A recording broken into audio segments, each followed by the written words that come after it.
Good afternoon, David. Good afternoon, David. How are we today? This fine sunny day here in central Scotland. A wee bit warm inside the cabin. Aye. Now, what I've chosen for the cabin is Daisy White. That's the colour it's going to be. At the moment, since it was built, it was painted orange, and I hate the phrase it gets called as the Orange Lodge. I don't like that at all. So you decide you're going to paint it white. It's going to be painted white, yes. That'll reflect the heat. No, it'll reflect the heat, and also it'll go better with my soul tires. A pair of soul tires that sit wafting at the top. I'm going to get new ones because the wear out. The ones I get are for fitting on a car, and they wear out within a very, very short space of time. So I end up getting raggy and whatever. So I've just ordered 2 new soul tires. Quite right. Aye, well, there you go. Now I'll get these comments up. My goodness me, we've got a lot of the chaps here. We've got them bailing in the door, mate. We're up at 50 already. 22 on Facebook and 30 odds here on YouTube and climbing. We'll give them a wee minute to get on board and then we'll get started with today's show. Now, I'm going to warn you folks out there is not a lot on in Scotland at the moment. David and I have been trolling the Scottish political papers and finding nothing. Yeah, it's like... Right, can I change this up just slightly to begin with? On Thursday, we partially discussed about the bank account for the chat and all the rest of it, right? And it was mentioned by my bank that it might be better to go via, say, a PayPal account and then from then into the bank account. But I think, as it's a bank account where the majority of the monies that come from people that are looking in, and the moment that goes in, we can do a very, very quick turnover to a food bank. And as we've discussed, we're going to choose one food bank each month, one from your side, one from my side, and so on and so forth, right? And what I suggest we do is we just bloody well advertise the account and sort code for the bank account and take it from there. Okay. If you want to do that, they can just go directly in. Okay. That's what I'll do then. I'll batter up the account number and sort code on the next program. Yeah. Okay. There's no point because if you have a PayPal account can get one screwed about with the same as an old bank account can. So just put up the bank account. We're always on universal basic income. It's a subject for another day, Roy. Believe it or not, it's being discussed on mainstream media as we speak. GB News are very interested in a universal. A pilot scheme in Wales and a pilot scheme about to start in England, actually, David. Yeah. I think England, the one in England's for £1,300 a month for 30 people for a short period of time. I thought it was 1,600. 1,600, is it? I couldn't work. To be honest with you, it's like. That's Maximilian Robespierre's favourite subject, UBI. But UBI is not for our discussion today because, of course, we're a political sort of topical chat show. So we're going to talk about politics, of course. What is the phrase that we talked about, Mr. Schwab? You'll own nothing, you'll stay within the same place, and you'll be perfectly happy. Mm-hmm. Well, happiness is a transient state, obviously, but I like the idea of being happy. Yeah. You're not going to be happy because you won't have any bloody freedoms.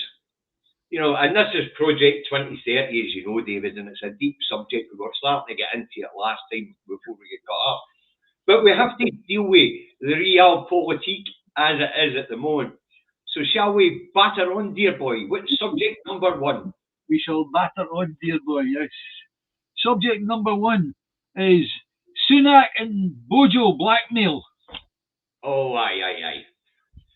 Now, when we dig right into this, right, everybody's talking about, up here they talk about civil war in the SNP. There isn't one.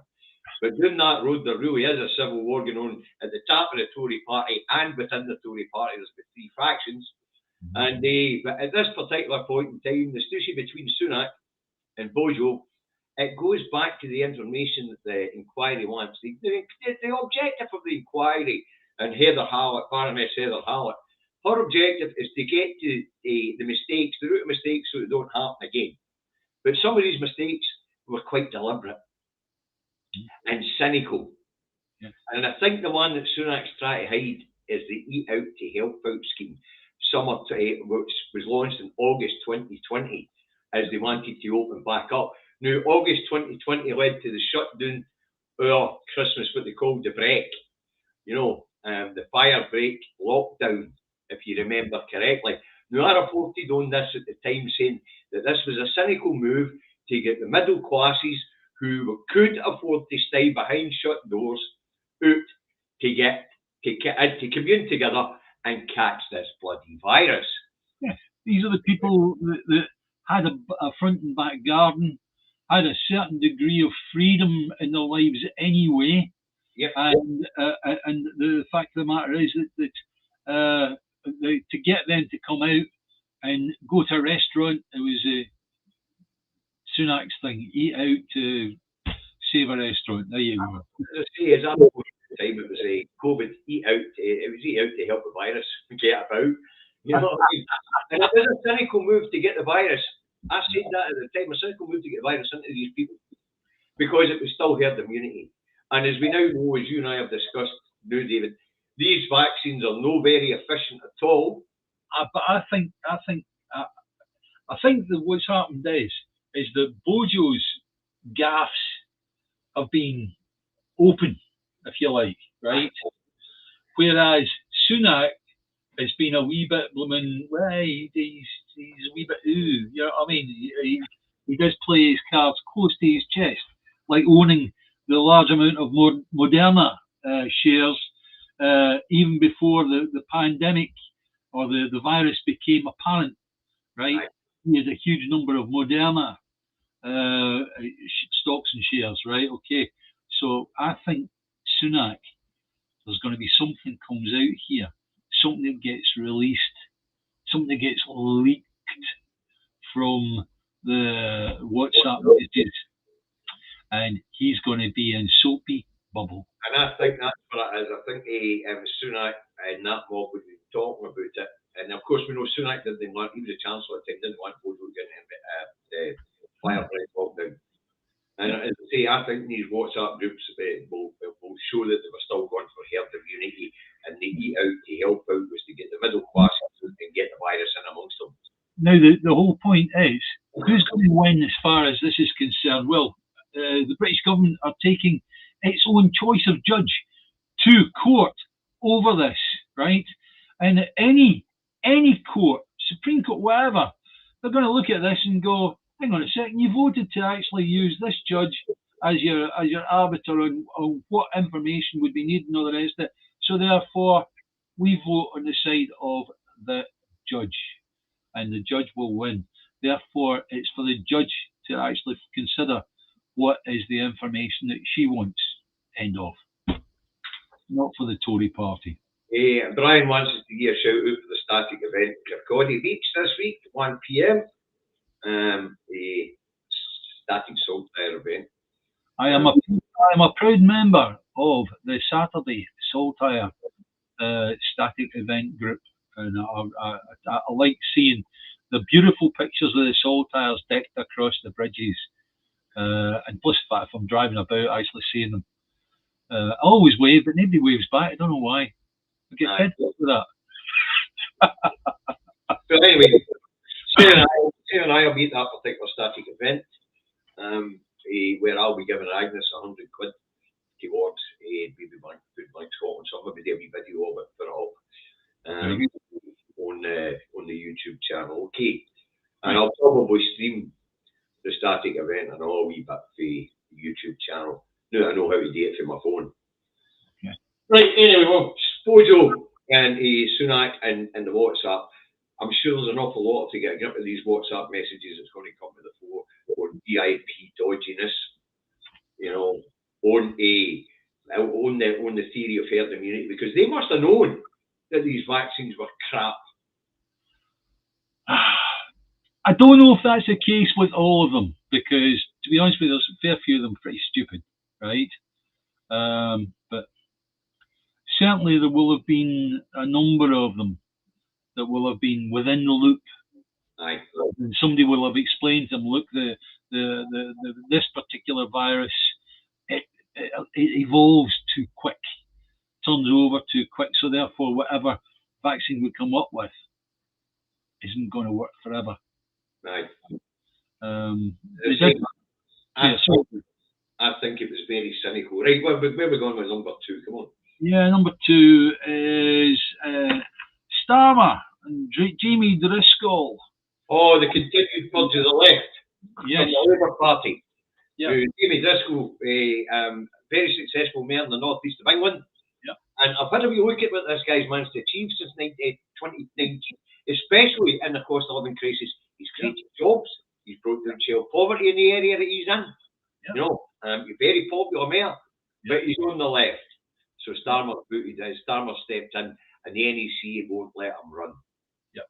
For this new which is absolutely, for any, if you imagine, if they wish to win the now blue wall seats from the Tories, then they're going to need to stop doing things like this. Labour are going to have to stop doing this. In other words, what Labour needs is they need rid of Starmer. Yes. Before they get to the point of going for a general election. Because I assure you, if Starmer keeps this up, nobody's going to want to vote for Labour. That then tells me that Starmer's a blooming plant by the blooming Tory party. He's there to ensure that the Labour never ever gets into number 10. Well, you know, he did say he's going to rewrite the DNA of the Labour Party to be more conservative. So he is purging the left. And we'll get more on something else that's going on in the Labour Party a wee bit later into the show. But at this point in time, that's Hamilton Rutherglen West. He's trying to interfere with. All the councils down there, he interfered with the councillors selecting their own leaders. Yeah. He's purging left-wing candidates. He is rewriting the DNA of the Labour Party to be conservative. But I want everybody that's here to go onto the, navigate through Google onto the Al Jazeera news channel and look up a documentary called The Labour Files and watch that programme, watch that documentary. It will shock you to your stock and souls. It really will, right? And if you really want to know what's going on within the Labour Party, there are 2 YouTubers who are very, very good. And that's Kernow Demo Rants on YouTube, and Owen Jones. Yeah. They've got their fingers on the pulse of what's going on in the Labour Party, and they're doing daily shows on it, and they're calling Starmer out for what he is, a destructive, deceitful man. Yeah. Out and out liar. But what he's doing is he's killing democracy within the Labour Party. Yes. But a question I've got to have is you look at Mark Drakeford and you think, he's pretty sensible. He's pretty, a lot of his stuff that he comes out where you go, yeah, I could agree with that. I maybe don't agree on absolutely everything, but I agree with a lot of what he says. And yet we've got an idiot like Sawar in Scotland. If you imagine if Labour got in Scotland, he would be the first minister. And you'd go, how come we've got such a bad one and they've got such a good one? What? Starmer's no good. But you're right, Poverty Pie is just a Starmer's policeman. Yeah, exactly. The head of the Scottish Accounting Office, because that's what it is, it's the Scottish Labour Party, is a policeman. Yeah. And a champagne socialist, and you've heard me go on about the bugger not finding staff a decent wage and things like that. Yeah. That's why we call him Poverty Pie. Yeah. But see, what's going on in the Labour Party is quite concerning. And it's not just the way he's interfering with the constituents of Labour parties. It's how he's interfering in mayoral elections and things like that, and selecting the council leaders. It goes deep, as I say. But if anybody thinks this Labour Party is a Labour Party, then they're way off. Yeah. Way off. Yeah. There isn't a socialist bone amongst them. Yeah. None. But as I say, what's going on with Jamie Driscoll? If you look at the man's record, he should be on that shortlist. Yeah. So let's be there. Yeah. I mean, you look at Jimmy Driscoll and you compare him with the Labour leaders way back when there were a few decent ones. You go, yeah, he's up there with that, you know. But nowadays he stands blooming head and shoulders above the biggest mass of them, you know. I mean, this guy Driscoll would be building council houses. Yeah. Feeding, getting lifting children out of poverty, Yeah. creating employment. That's exactly what you want a mayor to be doing. Yeah. You know. But there are a few decent ones out there. Watch Mark Drakeford getting the boot and all next time there's an election coming along. That would be such a dreadful shame. It really would, but I can see it happening to him. Aye, I can see it happening to him and all. Starmer the Dictator goes on, and it's getting to the point where if I was a member of the Labour Party, which I am not, I would be reassessing whether it was an organisation I would wish to be involved with. Yeah. And we'll get a wee bit more of that further in. As we move on to number 3, the cost of the illegal migration bill, which is going through the House of Commons at the moment. And it's way more than the cost of processing the 100,000 to 200,000 that are here, who we really need to be processed and get into the workforce. Right. Okay. A couple of questions that spring to mind here, right? Who do you think the illegal migrant bill is there to feed? So, in other words, who is it there to keep happy? The Gammons. It's just the Gammons. Is that it? Right. Okay. So, therefore, I have to say, why is it that the Labour Party are supporting it?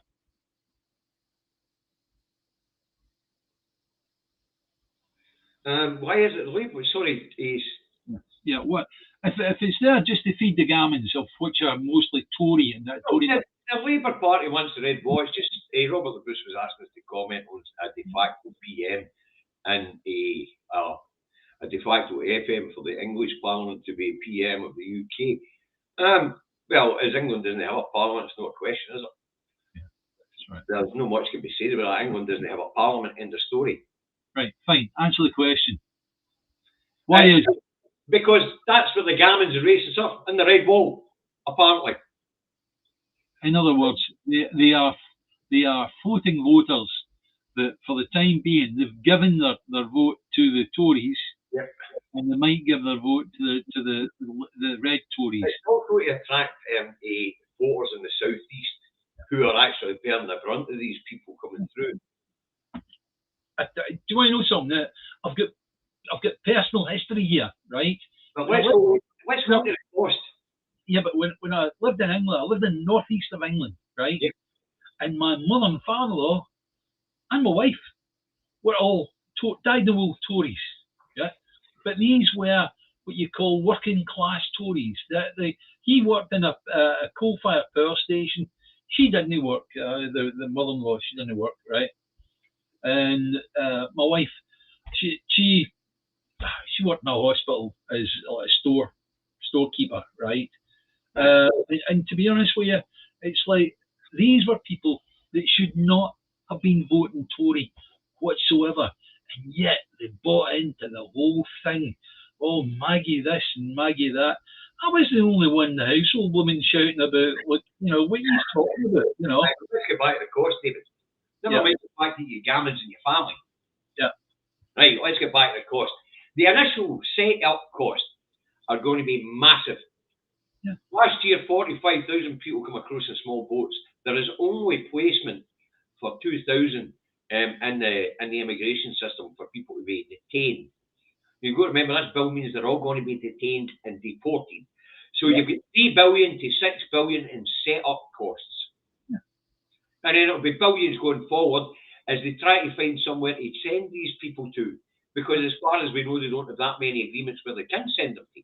And over the weekend, Jenrick said or admitted that there were hotels where they were putting 4 separate asylum seekers into one room. That's right. And these are people who have been through all sorts, don't know each other. And we all remember what happened when you took these people in Glasgow. Somebody went berserk, and all of a sudden there was bloodshed. Yeah. You know, you're putting 4 traumatised people who don't know each other into one room. Yeah. Potentially 4 traumatised people who don't know each other into one room. You know, if it's a man, a wife, and their kid, and then all of a sudden you throw another person in there with them to break up the to interfere in that family unit. I don't see this going well. No, it's not. But you think about it, the costs. They've got to build detention facilities for 45 to 50,000 people. Right? You won't get that amount in at one time. But because there's no processing, you're going to have whatever comes in the boats each day. Taking a detention centre, you ain't going to get the option of being processed for asylum. No, just going to be out there indefinitely because they've got nowhere to bloody send them. Yeah, David, just to break this up a wee second, right? The processing, the time it takes to process, right? I firmly believe now that the Tory party are actively standing in the way of processing. I mean, you know why, don't you? Because if all of a sudden they processed all these people, they'd all of a sudden end up as proper members of our society and therefore able to earn money and all the rest of it. And then the Tories would be left with egg all over their bloody faces. That's not what I thought, David. Right, they wouldn't be illegal migrants anymore, would they? No, but the thing is, while they're illegal migrants and not being processed, their buddies in companies like Mears are making a bloody fortune. That's true, absolutely, yes. You know, all these bands that signed up to Home Office contracts are making a fortune. So what you're saying is there's 2 reasons there then? Yes.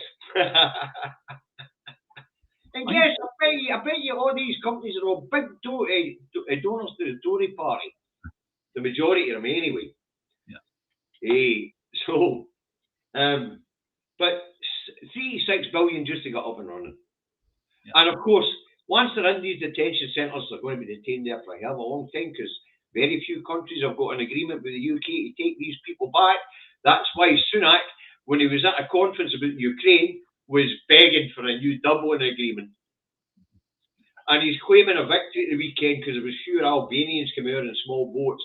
He's saying the Facebook and WhatsApp adverts they put out there has deterred the Albanians becoming a part of it. I really do hope that our viewers manage to see the car crash interview that Robert Jenrick had at the weekend. I mean, seriously, he was being asked about the various one of the Albanians and all the rest of it, right? And I'm sure a few of them have gone back of their own accord. Maybe a few of them should have absconded. You know, how many of these people who have been brought up in these wee hotels and things like that, many of them have absconded and headed off to live with family and get work in the black market. Yeah, look, any human being, what they're going to do? They're going to lock the doors and say, no, you can't get out. If they're in the hotel, they're going to go, oh, well, hang on, my Auntie Jeannie lives in such and such. I'll head across there and see her and see if there's anything doing across there. And maybe they get a wee job, maybe washing cars or whatever, right? Or working as delivery man for the Just Eat. Yeah, to be honest with you, it's like, I don't have a problem with these people earning a living. I just wish they could do it legally. But the problem is that as they come in once this bill passes, they're going to detention centres. They will be held there indefinitely because there is no agreement to send them back to anywhere. But detention centres, why are you keeping them under? These are human beings that haven't done any wrong. And that's the whole point of the illegal Migration Act is to stop migration. So when they arrive on these shores, they are criminals. Yeah. There's more and more and more. The language that I'm hearing reported. I mean, that thing with the horse racing at the weekend, right? Aye. And it was reported as the actions of the protesters were illegal. You know, this is new language that's coming about from the mainstream media And they're getting us used to the idea of these things being, they're not illegal. These people that arrive on our doorstep from abroad are asylum seekers. Yes. And we have to keep that in our minds all the time. If you are a normal, ordinary thinking human being, you have to realise if you've never been in a war, that's fine, and I'm happy for you. But if these people have, and they're looking for a place a place they can come to where their relatives are, bring them in, for goodness sake. You know. People get short. We'll get 1 million vacancies apparently. We'll get 200,000 people with the process. Get them bloody well processed. Well, but Lassie in question time, the Tory party guy, Lassie, on question, she was on about that she wanted to stop any truck drivers from coming in, right? But as is explained very, very clearly by Maximilian Robespierre, he says you've got European truck drivers that can drive anywhere in Europe, but also they can come into the UK and drive anywhere they like in the UK. But then you've got UK truck drivers now that can drive anywhere in the UK. However, they can't drive. Unless we get an international line, which very few of the issues I know. Mental cases, but no, I don't watch TV, David, as you know. So with this, I picked up a generic interview on YouTube, you know. Yeah. Right, let's move on. Brexit food imports and inspections to start in October. Yeah. That's just the paperwork that will start being inspected. And the real one commences. Is it 1st of January? 1st of January, physical checks are supposed to be starting.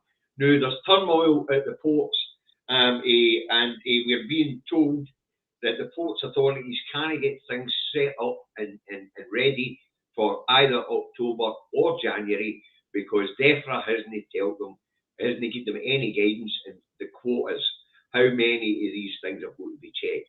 But the answer, of course, is they should all be checked. Yeah. But what we're also being told is, at the moment, only 30% of foods being imported from elsewhere in the world are being checked, and none from the EU at the moment are being checked. Now, as 60% of the UK, basically England's food actually, but UK food is imported, the majority of which comes from the EU, we are get ready for food shortages, folks, especially from January. Also, something else, I don't know what if our viewers are aware of this. I mean, I shop for the house, right? So, and what I've been finding is that stuff where it might have a label on it, and I might manage to get it like 5-6 days shelf life that I've got, right? In actual fact, I'm opening the packet straight away and I'm finding that the stuff is nearly on the way out. Yes. And that is happening more and more and more. And you'll find that this gets worse after October of this year and much worse after January, right? Yes. And also another one that I've seen which was really disturbing was that Tesco's have changed their the labels on Scottish fruit to have the Union Jack, right? And as if it was produced elsewhere in the UK, whereas in the past it had a saltire on it that was produced in Scotland, and things like that are becoming more and more endemic, let's say, or rather, It was expected that it's expected that they're going to bring a bill forward to actually hide the source of origin. Yes. For some of the cheap crap coming in. Yeah. So basically, British brand products, whether it be Scottish, Welsh, Northern Irish, or English, will disappear. Yeah. There won't be any product brand, and that way we won't know it's cheap shite for America. Yeah. Hormone injected beef for Australia. Yeah. That sort of thing. And of course, as it becomes harder to get food from Europe, they're going to have to go further afield to get it, which means the shelf life when it gets here is going to be a lot less as well. Quality of food is going to be a lot less. And also, we've just this week, or last week, the weekend, we had a rather tongue-in-cheek piece done by an Australian broadcaster about did you see that one, David? Did you see that? Especially the UK deal, I've seen that. Yeah. You know, we're going to be selling MG cars with a wee open top roof. It's the old MGB GT, that's it, that we had back in the 1960s. Aye. In actual fact, you look at it and you say, the person that sorted out the Australian trade deal once taken and happy slapping all the way around the Houses of Parliament. As I say, but these food shortages, I've been warned about them for years now, and everybody keeps saying, "You're off your chum." They're coming. We've done a job of blooming warning people, telling people get a store of cans. I've used my store of cans 18 times over. However, I do realise that one of these days we're going to be sat right in the middle of a real food shortage. Yes. Food insecurity is going to be used against us, just like any. Yeah. I warned about this years ago, David, as you know. Yeah. I warned about this right after the Brexit vote, but they kept kicking the can down the road. Well, these roosters are all coming home to roost now. Yeah. And as I say, the port authorities and the people who look after food health at the ports as it's come in and they inspect it, they tell us they can't get prepared because DEFRA's given them no guidance.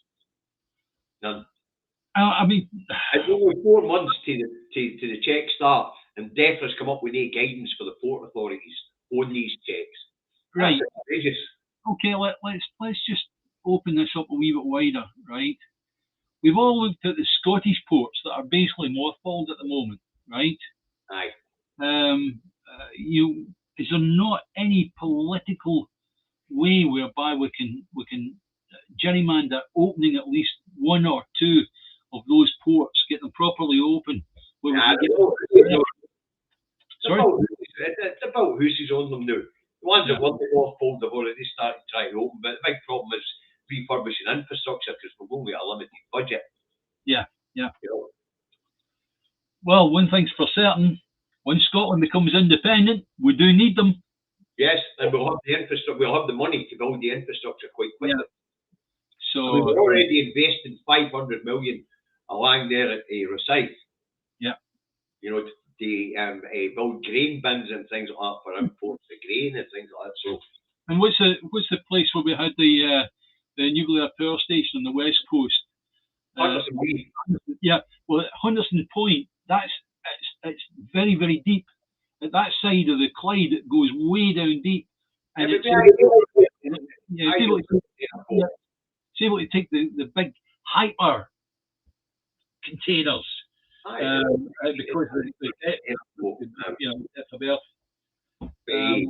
to see the problem with opening ports is you've got to update the infrastructure to be able to take modern sea vehicles, ships, of course, and they're much bigger now than when these were mothballed back in the 60s. Yeah. But as has been pointed out in the comments, when you need to build that infrastructure and you're independent, you can do it very quickly. Ireland did. They've now got trade links that bypass the UK going to France and Spain.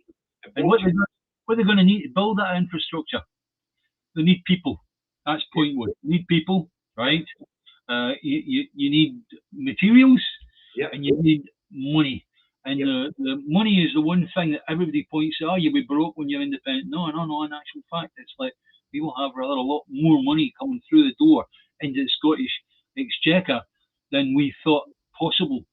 And it will surprise a lot of people the amount of money that Scotland will receive from just doing business day by day.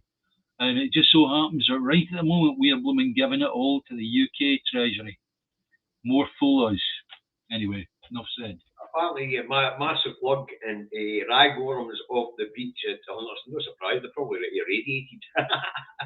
But that doesn't change the fact that a plug in ragworms only going to scare up tankers. Super tankers carrying. I suppose if they get to the size that the Japanese would say, you know what I mean? It's like, port infrastructure is going to be important when we become independent.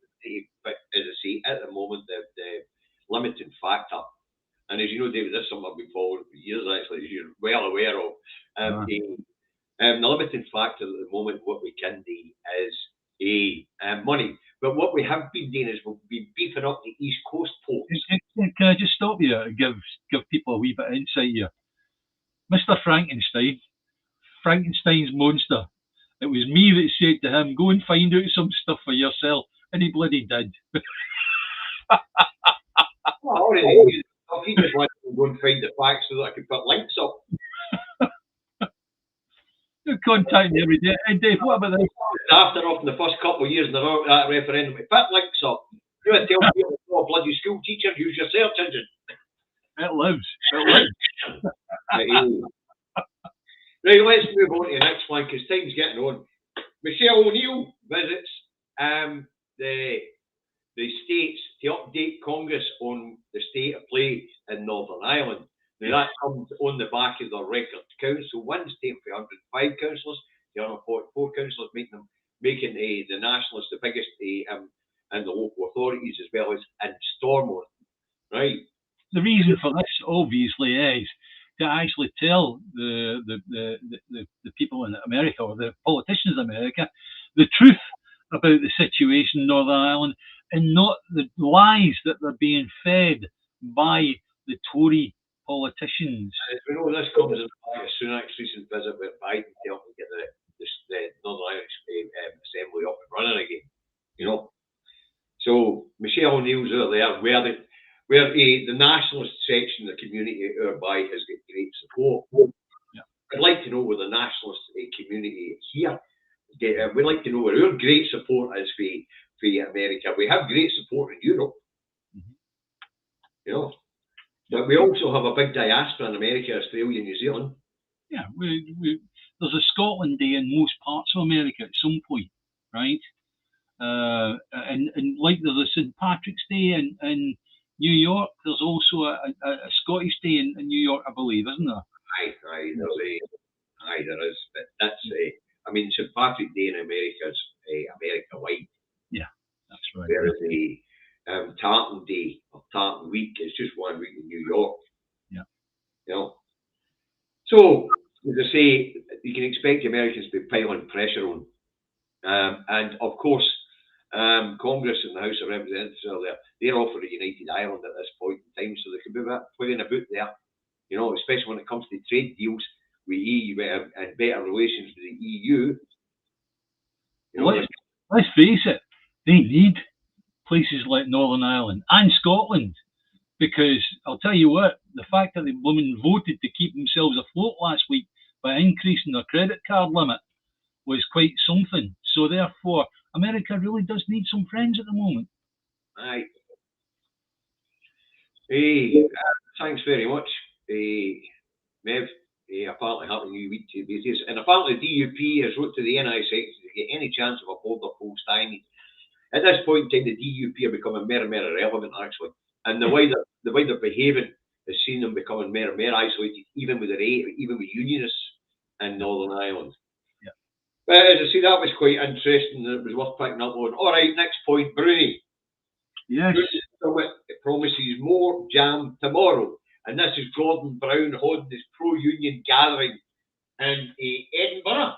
Yeah, well, he did write his version of Scotland's future. So therefore, he's got to get about and promote that book, and he'll sign it as well. Yeah, so you know. But who on earth needs Gordon Brown after what he did in the run-up to the 2014 referendum? No, does anybody an apology for him for the vow? Yeah, it's just I can't understand. You know, you look at people that are Labour voters and you think to yourself, hang on a second, you supported Brown on what he was talking about. You know, to bring in as near to federalism as is possible and all the rest of it, right? And then a few weeks after it all, you could hear him talking at Westminster and saying it was rather unfair and it was wrong of what happened and all the rest of it, right? And as if he got hoodwinked. No, he hoodwinked those in the Labour Party. But once again, here we have, he's not a politician anymore, but he has a few people running about him who are still elected officials. Anna Sarwar, Mark Drakeford, Andy Burnham. Yeah. So in the whole of Scotland, they can find one person, one political person to support them. Yeah. So we have to go down south to pick up the rest. And they're still telling us jam tomorrow. Still telling us nearest federalism. Still telling us they're going to do away with the House of Lords. Labour's been telling us they're going to do away with the House of Lords since 1909. Yeah. You know? 1911. Yeah, right. I know. 1909, 1911. Tell us we were going to go home rule in 1911. First World War starts in 1914. Shelved. Back in the 30s, home rule, shelved. You know. Yeah. And here we get Gordon Brown peddling the same pish of jam tomorrow. Yeah. We're going to reform, we'll make it federal, we'll devolve powers away from London, we'll give Scotland more fiscal levers. Never heard so much pish in all your life.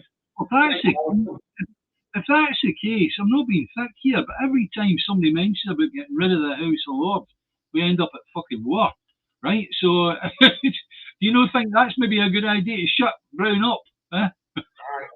As I say, you've got the same pish being offered by the same guy who didn't have the power to offer it the last time, and here he's in our capital city trying to convince people that he can offer us anything, and he's not even elected now. You know, and he's got a lot on this Brown being ex-PM. Big deal. Johnson's ex-PM, he's no power. Tony Blair's ex-PM, he's no power. Russ's ex-PM as well. That says everything you need to know about the office of Prime Minister, you know. Once you've left, you have no power to do anything. But here we have this moron being dragged out his crypt, dusted down again, put in that scabby old suit, and stood on the stage in Edinburgh to tell us all we're better together, and he promises us jam tomorrow. Brilliant. More jam, more jam, more jam. No fucking breed to spread it on. I really, really enjoyed. If you remember when it was the run up to his election before Cameron got in, right? If you remember, right? And he went to this area, and this wee woman took issue with him. He still had the blooming radio microphone on. He thinks she is talking to me like that. Oh, bigot. His mic left on the daft cat. This was one of the worst PMs the Labour Party's ever had. I know, it just shows you how thick he is. He is not intelligent whatsoever. Oh, but apparently he saved the whole banking sector, David. Come on. Oh, David, man, come on. All right. Anybody that's blooming daft enough to admit to anything like that is going to be thick. You know what I mean? Anyway. But as I say, but there you go. He has a gathering in Edinburgh, and they tell me it wasn't that well attended. I'm not that sure. But anyway, more jam the more. I need breed to spread it over, but more jam the more. Mental. Gordon Brown guys, you know, people that support him. Get a break. Come on. You know, it's who's the old fella we've got problems with all the time? What's he called? He was married to Margot. Oh, Jim. Jim. So yeah, you know, and that's why I couldn't remember his name, because he's that. Margot would be one of your daddy. No, he's Nicola just committed suicide. I wonder what that's all about. Yeah. He gust a wind come in the window there. But Jim, Jim just lost the plot after Margot died. No, by the way, I've seen all the things on Facebook. You know, Robert Bruce has put up and all the rest of it, right? I didn't know what it was about, but it seemed like that to open it, I had to re-sign it back into Facebook, and I thought, can't be bored. Anyway, so there you go. All right. Right. As I say, Brown. I don't know why they keep bringing this guy out as crypt. It's not as if the Scottish people are going to believe a word they say after the vow. You know, and as a Scotland's future favour. He didn't have any power in 2014. He's no power now. Spanner. That's right. The only thing that he has got is he's got people like Starmer that keep pulling him out his blooming crypt. Aye, Jim Bob says the old woman next door to him voted Labour because she said Gordon Brown had a nice smile. A nice smile? It's bloody deep. And as he apparently said to his neighbour, a nice smile is not going to get you a hike in your pension.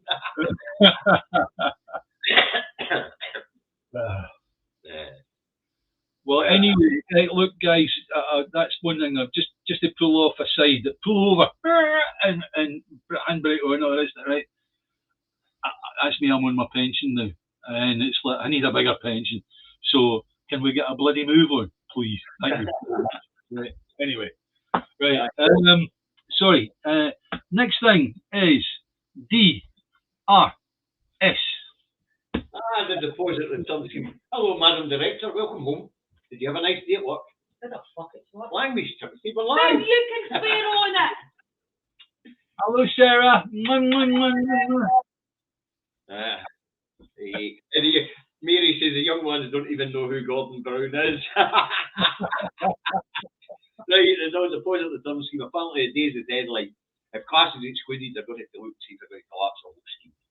Yeah. Right. Now, they'd already approved glass for Wales. They've now turned back to Wales and saying, now we're going to take glass out of your scheme as well. So Mark Drakeford's in the Stushy. Now, as we know, this is just bloody sabotage, and it's the Governor General, Alistair Union Jack, putting his jackboot down on the Scottish Parliament to make it clear that he's the colonial master. You know, they're not going to remove it from Wales. They're not. You know, at the end of the day, that's it. They're not going to remove it from Wales. It's just a noise that they are making. And Alistair says Hold Dragon. Hello, Alistair. Right, Alistair says hi. Right, anyway, no, you're right, they're not going to. Yeah. Now, it would appear that our spineless government has tried to bypass the Governor General and wrote directly to Rishi Sunak asking him to overrule Alistair Union Jack. And as we know, I don't think Sunak is going to overrule the Governor General. So it looks like the Scottish Government will be getting sued by these drinks companies. And the Scottish Government's going to probably have to sue Westminster. Wow. You know, all it's going to do is it's going to create a waste of everybody's time, effort, and money. Mm-hmm. And to be honest with you, I watched the Alistair Jack interview at the weekend with a fella out the Nine, forget his name again, BBC guy, right? And it's the first time that I've actually seen BBC actually take an issue with a Tory politician properly. Yeah. And it was. Sorry? They normally give back-keep questions, don't they? Yeah, no, it was good. They were actually giving them quite a difficult time, where to keep on going back and you know, re-emphasising what he was saying. And it wasn't what you would call a car crash interview. However, it was the first time I've seen the BBC really take an issue with a Conservative politician. And as we know, the arm's length company that was set up to monitor the circularity Scotland, they've denied what Alistair Jack said. Alistair Jack said that Maesteg would be getting crushed and put into aggregates. As far as we know, Maesteg will be getting recycled and reused. In the actual agreement to make up the bill, the numbers are that 80% would be used to be melted, to be made back into bottles, and as the system got going, it would increase to 85% being melted to be made into bottles. Alistair Jack said exactly the opposite.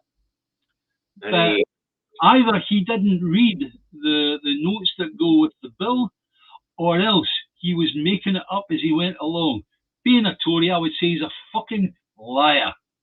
That's exactly the day. Yeah. You know, going forward, we've got to remember, devolution is dead. Going forward, everything that Scottish Parliament proposes will be kiboshed for a spam pot by our dictatorial Governor General. Because Alistair Jack is acting like a Governor General. Well, you know, our parliament or democracy, and he's putting his jackboots everywhere, you know. Yeah, he must think that he's button up the bloody back. And as far as I'm concerned, it's our fault for allowing somebody like that to have so much power in this situation. We should be telling him to go and take a blooming hike. And that's what I mean about our government and the lack of a backbone. Yeah. I'm pretty much getting sick of it. Yeah. Who's a bypassing the Scotland office and pleading with Sunak to sort it out. Whom should just tell Jack to go and fuck off? Yeah, takes the court. Do what you're going to do. We're going to do it anyway. Take us to court. Yeah, anything short of calling in the British Army to put us all down overnight, it's like anything short of that, get stuffed. Yeah. You know? And then see if Alistair Union Jack is daft enough to say, well, we'll call in the British Army then. And then he'll realise how many of the British Army are actually Scottish. But that all aside, the only way to blunt this bam's jackboots is just to tell him to fake off. Yeah. It's just when London say it, Slater is starting up and say, I'm the minister in charge of this here in Scotland. It's an evolved issue. Fuck off, it's going ahead with glass. You don't like it, we'll see you in court. Exactly. David. The sort of backbone we need for these people. Yep. Because if we don't get that sort of backbone for our Scottish politicians, then we're wasting our bloody time. Yeah. We're wasting our time. Because the only way to say no further is to stand up and say no further. Yeah. Simple as that. So it's up to Lorna Slater as a minister in charge and as Humza Yousaf, First Minister, to make a joint statement in the Parliament and say, fuck off, Jack, we're doing it anyway. Yeah. And tell them to stick their Internal Market Act up their arse. What are they going to do? Well, as somebody quite rightly said, that during the pandemic, we had different rules for England and different rules for Scotland. It didn't seem to matter then. But that kept us alive. Yeah, which we were told out to help, but our First Minister wasn't promoting it at all. Yeah. You know? Anyway, right. And in other issues, ISO 20022 goes live. David, you're the economics expert. Can you explain what that means to us? No. The banking system at the moment is being... it's going into a transition stage where it's moving on to blockchain. Yeah. And that's what the ISO 0022 is. It's blockchain banking going live, which is, of course, the precursor to CBDCs. As you'll be aware, blockchain is what is used in any cryptocurrencies, such as Bitcoin, whatever, right? And the whole idea of it is if you've got a whole mass of computers with little wallets in them, every single part of those computers or the wallet contains the information stored on all the other computers. So therefore, it's seemingly a non-hackable system. Well, okay, we do know that it is possible to hack the system. We've seen the news reports on it. However, as opposed to any other system, it's pretty solid. Good for you, Lorraine. Lorraine's going to see Stephen Flynn and he'll be asking the questions. She'll be asking some questions on Friday. Yeah, right. So... from what I've heard, he's a nice guy. He really is a really nice guy. I know I've depicted him in the past as being the hitman and screwing his silencer on his woman Beretta and all the rest of it, right? No. Stephen Flynn, first class guy. Good mind as well. I don't get another fucking gravy train unless he's going to store off. Anyway, the blockchain goes live, which is a precursor to getting digital currency. And there'll be what's the existing system called again? Chris, we were talking about it earlier.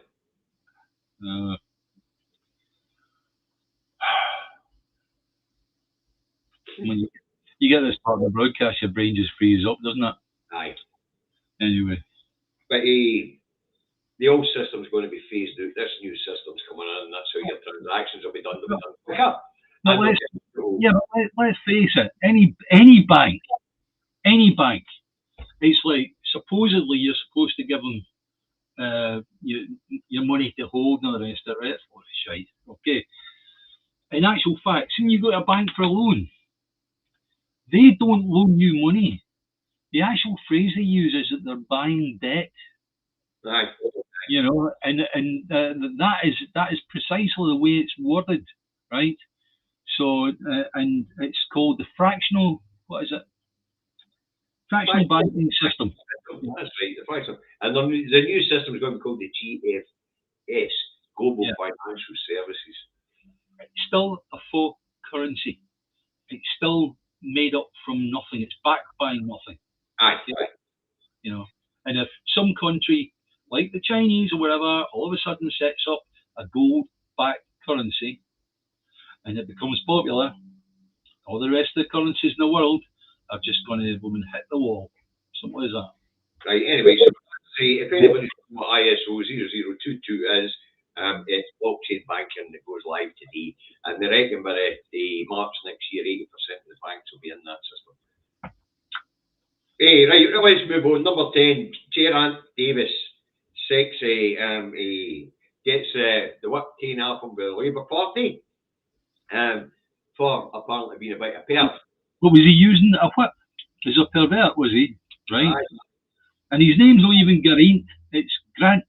Well, moving into an argument with you, alright, I'll tell you how it's spelled. Spelled Geraint, alright. Anyway, apparently, this 63-year-old man has been trying to get 19 and 22-year-olds drunk and get them back to his flat. So he's been accused of sexual harassment.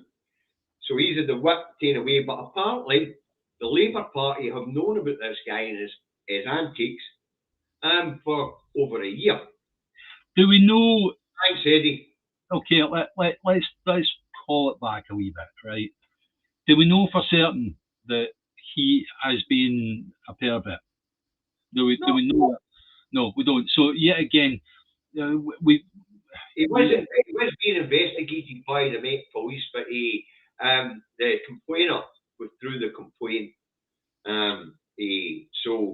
But as I say, he's been suspended pending an investigation. I'm uneasy. I'm very, very uneasy about any of this that we possibly put out about somebody that hasn't been actually proven that they are doing X, Y, Z, right? I know that in the past we've had a Tory party and a Labour party that when it comes to perverts such as Jimmy Savile and all the rest of it, it's been, we've lost the files. I know. Anyway, Charlotte Nicol MP, Warrington MP, I believe she is. She says the party is not acting on sex pests. She tells us that when she joined the Parliament, she was told by the whips by name 30 MPs to avoid at all costs. Don't take a drink from them. Don't be alone with them. Don't get a lift from them. Don't visit their homes. Yeah. Currently, there are 56 MPs in Westminster Cross Party who are being investigated for sexual harassment, sexual offences, or violent offences.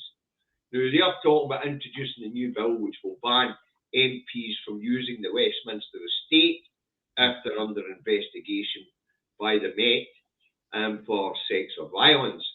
But that doesn't get rid of them as MPs. They'll still go and do their job during the day, and then have to leave the House of Commons or wherever, right?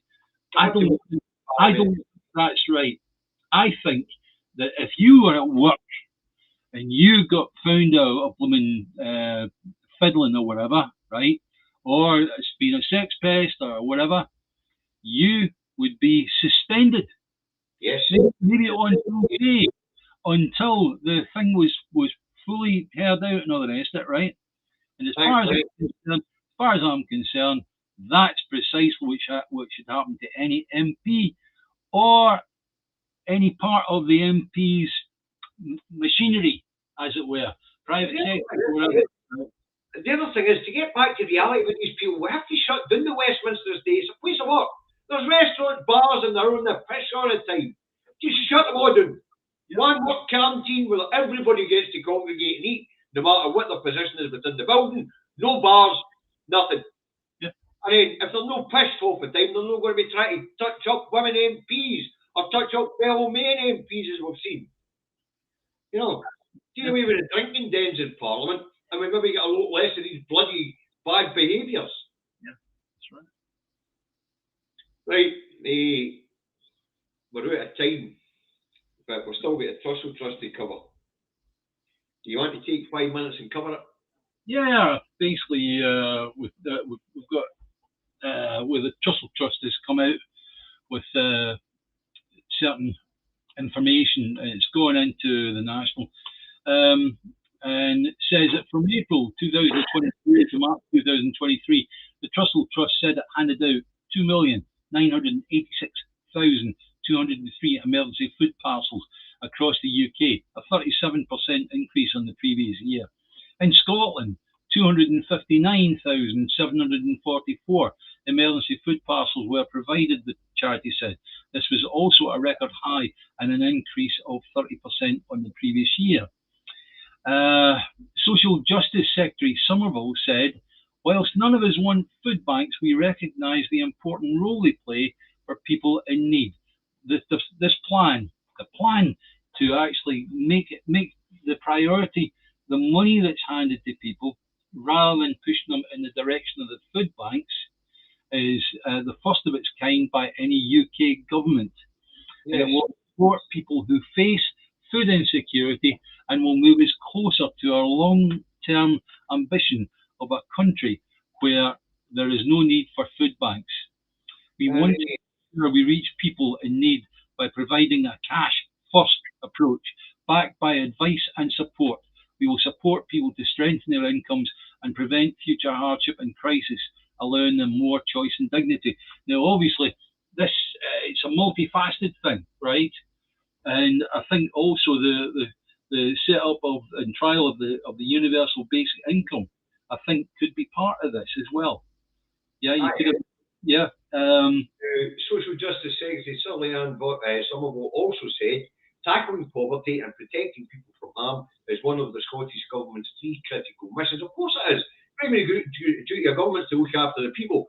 Thank you very much, Lorraine. That's very generous of you. Now, what do you call the head of the Trussell Trust here, Polly Jones, says, we know when Scotland does things differently, it makes huge differences. Food bank use in England was 42% higher in the first quarter of 2023, where it is only 70% higher in Scotland because of the additional £5 in the uplift to the child benefit, which was made available from the forward. Now then, I'll answer a question that might not be in people's heads, but is important, right? If you need a food, do you just wander up to the front door of a food bank and get in? No. Oh, you would be referred to.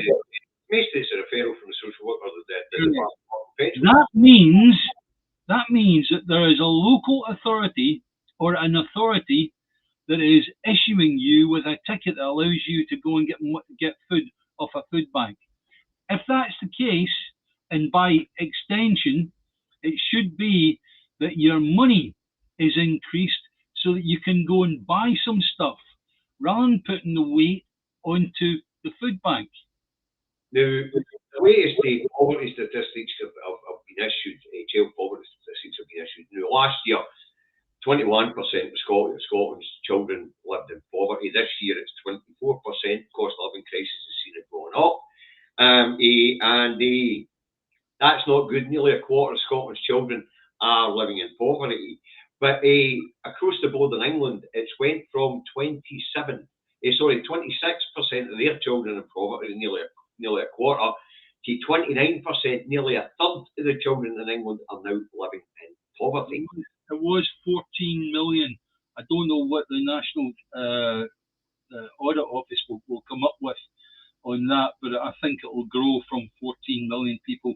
Oh, aye. These are only the headline figures I'm giving you. So child poverty in Scotland has been up by 3%. Also, there's another wee thing, right? I heard a statistic being bounded about by a Tory politician. I think it was Jenrick that was talking on another thing away from immigration, right? And he said that it works out about £3,000 per household that they're actually giving in terms of money, right? What he was talking about, and I actually did the mathematics myself, was English households. He didn't include Wales. He did not include Northern Ireland. He didn't include Scotland. It was England only that they were talking about that money going to, right? Right. And through that, I've got to say, that's what's happening. They always try to fudge everything that goes on to make it look like they're giving a bigger number than they actually are. Aye.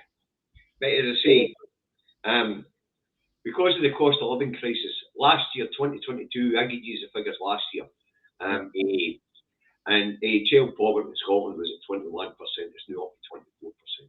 Yeah, but that's just because of the way the economy has gone down. Yes. Something like that. And it's going to get worse. Yeah. Right. It's not the fact that your individual circumstance or the money that you're bringing in has got less. It's just the fact that goes far. It doesn't go as far as it did. Aye. So that's us covered all the subjects we're going to cover today, folks. We hope you found the programme to be entertaining, and we hope you found it to be informative. We are sorry that we didn't have as many Scottish subjects, but to be honest with you, we did look, and it's just there isn't that much going on. It's far easier if you look to comment on Sunak and Bojo than anything else. That you've got a surfeit of stuff going on. And as we're actually at current affairs, Jack, we've had to go further afield in Scotland to find some current affairs to talk about. We could have been adding in the carry on. There's a lot going on there. We will be reporting on the plight of the Madagascan donkey next week. We can't find anything to do with English or Scottish or Irish or Welsh politics, but anyway, we'll see. Now, if you haven't subscribed to us, please subscribe. We do need subscribers, right? If you do like us, we are called the Two Davies. If you don't like us, well, get stuffed. Anyway. No. You can't say that. But the audience don't get stuffed. Hit the like button, come back, we'll make it better. Nah, we're the Gordon Brown Appreciation Society if you don't like it. Oh, Gordon. No jam tomorrow, please. Right, now, if you're watching this on Facebook and are going to share it, give me a couple of minutes after the program's ended to make it public on Facebook before you share it. If you're on YouTube, share, like, subscribe. Thank you very much. I want to thank everybody for their kind donation today. And I'll leave it to you to say the last thing, David. Bye, guys. Bye, David. Bye, David.